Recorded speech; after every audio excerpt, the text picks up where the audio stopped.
is Linda Bond? Well, I am Linda Bond, an author of romantic suspense. And really, I loved to read romantic suspense and have been doing it for so long. And one day I just decided, hey, why don't I try to write what I read? So that's what I did. Personally, I'm also a little bit of an adrenaline junkie, workaholic, type A. So I'm a lot like the characters that are in my books. Your first novel is going to be published this summer. How'd you come up with the idea for Alive at 5?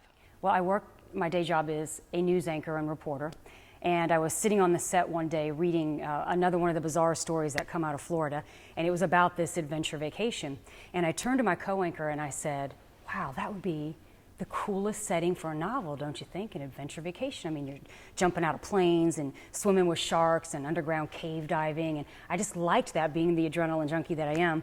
So during the commercial breaks, my co-anchor and I would plot. We would say, wow, what if somebody used this adventure vacation as like a backdrop to commit murder? I mean, if you're jumping out of a plane and you have an accident, yeah, you know, you sign a waiver, a liability waiver, right? So that's how the plot started. And we really did kind of plot during commercial breaks for a while until I actually started putting pen to paper. Very cool.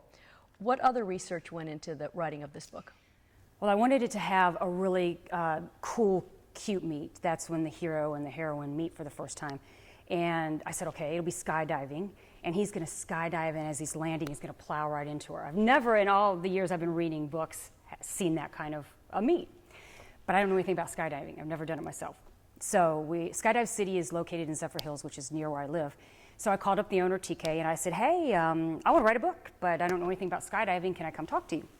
And so literally, I spent one Saturday up there talking to him and other people and learning about the whole, what it takes to skydive. And I have had people, I could have done it myself, but I chickened out. But I've had people tell me that the opening of the book is so realistic that they actually feel like they've been skydiving.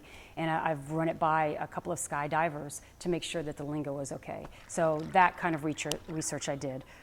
As well with the diving scenes I talked to a lot of people who have done it themselves. Is any of it real? Oh yeah. How much of it? I'm not going to tell you.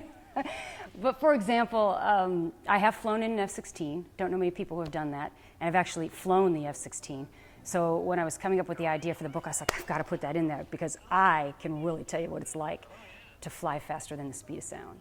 And it's really an e-ticket. So that's why it made it into the book. Awesome. A lot of people say they'd like to write a book. Right. What was the most difficult part for you? For me, time. I mean, I'm a working mother.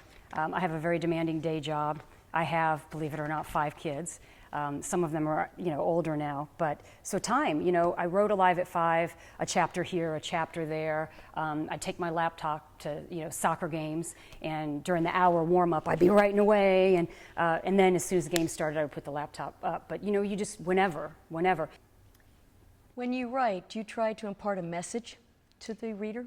Yes, I think that's important, a theme or a message. And the message of Alive at 5 is you have to face your fears. You just have to face your fear to get over it and move on. With Samantha Steele, the heroine, she's having panic attacks, which I had when I was about 18 years old myself, so I really know what they're like, and they're debilitating and frightening. And it's affecting her job. So she has to face a lot of fears and overcome them in this book. She right now is surviving by holding on tight. She's type A, a control freak. And the hero is just the opposite. Now, he has some issues too. He's feeling guilt over the loss of a family member and a work partner. So he's shouldering a lot of guilt. But he is surviving by doing the opposite, by just letting go and kind of chasing death and, doing crazy, reckless things like jumping out of planes and not even caring if he lives. So putting the two of them together, those exact opposites, was really fun. And in the end, he helps her overcome her greatest fears. She helps him overcome his greatest fear. And that's how they grow as characters and end up being able to love each other. Awesome. Is Linda Bond your real name? No, it's not my real name. How did you come up with that name? Well, I'm actually related to James Bond. That's the truth. But not the gorgeous action movie hero. I wish. James Bond, that I'm related to, is a former law professor, but Bond is my mom's maiden name. So when I decided that I wanted to write with a pen name, I thought, well, I write romantic thrillers, action adventure type books. And so why not Linda Bond? It kind of tells you what you're getting right up front. And why do you write? I write because I can't stop, because I'm crazy without it. I love it. It's my release.